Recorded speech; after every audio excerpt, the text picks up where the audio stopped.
Welcome to today's Explainer. We are diving straight into how a massive geopolitical breakthrough is literally sending shockwaves from global markets right down to local events. It's June 12th, 2026, and the ripple effects we're tracking right now are, well, they're truly unprecedented. Today, we're mapping out exactly how international diplomacy, historic economic milestones, and everyday ground-level friction are all colliding at the exact same time. We've got a ton of fascinating ground to cover, so let's just take a quick look at our roadmap. We're moving from macro global shifts down to micro friction. We'll start with the US-Iran peace breakthrough, check out the market reactions and the SpaceX IPO, then hit the intelligence surveillance standoff, pivot over to global security and domestic crises, and finally, look at how the World Cup is running into global friction. All right, Section 1, the US-Iran peace breakthrough, featuring a final agreed-upon text. Let's get right into this massive, historic, diplomatic news regarding the end of the 2026 Iran war. So, Iranian Foreign Minister Abbas Araghchi made a pretty bold statement today, saying that a memorandum of understanding has never been closer. And to back that up, Pakistani Prime Minister Shehbaz Sharif confirmed that a written peace text to actually halt the war is finalized. But, it's not entirely smooth sailing. President Donald Trump came out and cautioned that early descriptions of the deal from Iranian state media simply didn't match the actual written terms. Because of this high-stakes dispute, the planned in-person signing over in Europe with Vice President J.D. Vance was abruptly scrapped. Now it's going to be a remote, digital format expected in the next few days. And this difference in narratives brilliantly illustrates the immediate complexities of this whole deal. Take the vital Strait of Hormuz, for example. The U.S. is expecting an immediate reopening of the strait to all shipping traffic, totally without tolls, basically a return to standard international passage. But domestically, Iran is pushing a very different story. They're insisting the waterway will absolutely not return to the pre-war status quo, and instead it'll feature joint Iranian-Omani transit management protocols. So we're seeing a really stark contrast in expectations here, and that is definitely going to be a major flashpoint moving forward. Moving on to Section 2.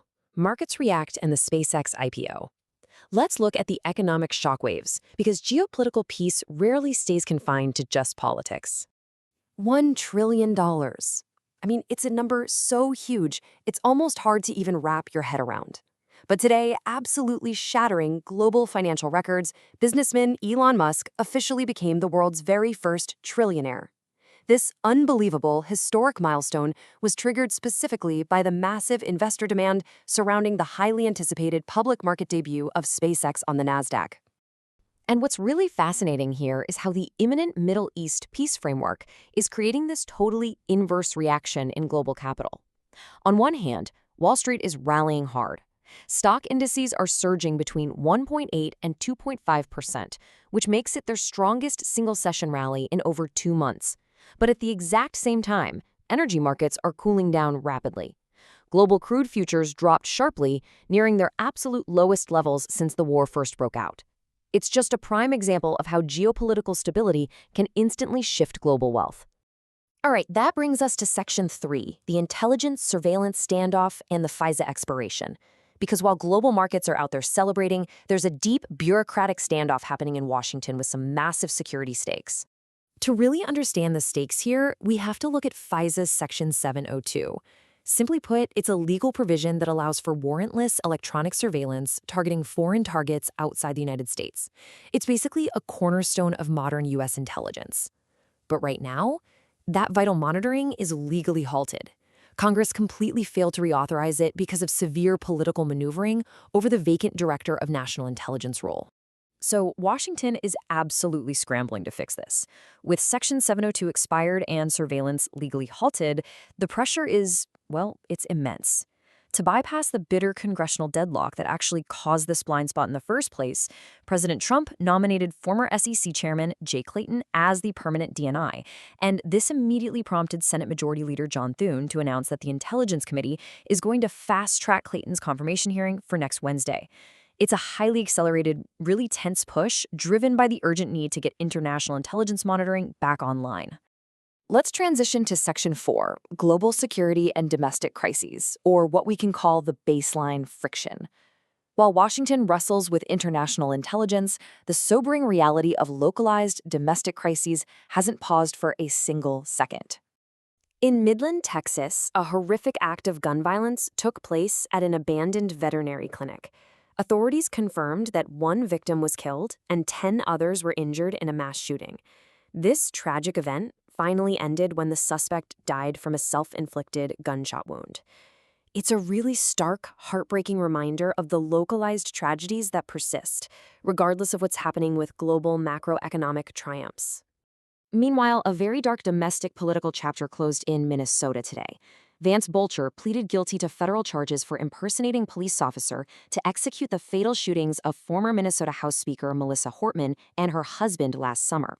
In exchange for his guilty plea, prosecutors have permanently taken the death penalty off the table, securing 2 consecutive life terms plus an additional 40 years for Bolcher. And this ground-level friction isn't isolated just to the United States. Across the Atlantic, British police in Briarfield, Lancashire, launched an investigation after a 17-year-old girl was hospitalized with severe injuries following a stabbing. Local law enforcement mounted a swift response and actually apprehended a 30-year-old male suspect directly at the scene. It's just this continuous drumbeat of localized friction playing out in the shadows of global diplomacy. This baseline friction also extends right into global health and civil unrest. The U.S. State Department and CDC just pledged a massive $50 million funding package to CP. This is a high-priority biosecurity response specifically targeting medical countermeasures for the Bindi Bujo strain of Ebola, which is currently causing a severe outbreak in the Democratic Republic of the Congo. And at the exact same time, over in Southeast Asia, mass protests have completely erupted across Indonesia. Prompted by an aggressive domestic fuel price hike, hundreds of university students are launching coordinated demonstrations against President Prabowo Subianto. They're specifically targeting systemic state spending imbalances and the alleged mismanagement of the National Free Nutritious Meals Initiative. Global events never happen in a vacuum, which brings us to our 5th and final section, World Cup meets global friction. Looking at unity and division in Toronto. Let's see how sports, culture, and diplomacy are intersecting at the 2026 FIFA World Cup. The world's biggest sporting event officially got underway today, right here in North America. Up at Toronto's BMO Field, Canada played Bosnia and Herzegovina to a really hard-fought tie. And staying true to the massive global scale of the event, the opening ceremony featured some incredible performances by international icons like Alanis Morissette, Michael Bublé, and South Korean superstar Rain. However, the celebration of the tournament was almost immediately met by the reality of global friction.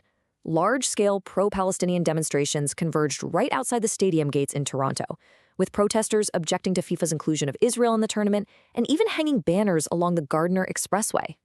And speaking of geopolitical friction, entirely separate from the games, we're seeing a new escalation in the South China Sea. Beijing officially enacted a strict travel ban on Philippine Defense Secretary Gilbert Theodoro and his family, citing comments that they say undermine Chinese sovereign interests. It really goes to show how diplomacy, public policy, and regional disputes are just constantly overlapping on the world stage. Which brings us to the fundamental takeaway from today's explainer, and a question I really want to leave you with. As historical peace deals are signed and unprecedented wealth is generated, can global diplomacy actually keep pace with local friction? As paradigms shift at the highest levels of global leadership, how on earth will our institutions navigate the constant, everyday churn of ground-level conflict? It's definitely a puzzle worth considering. Thank you so much for exploring these complex topics with me today, and I'll catch you in the next explainer.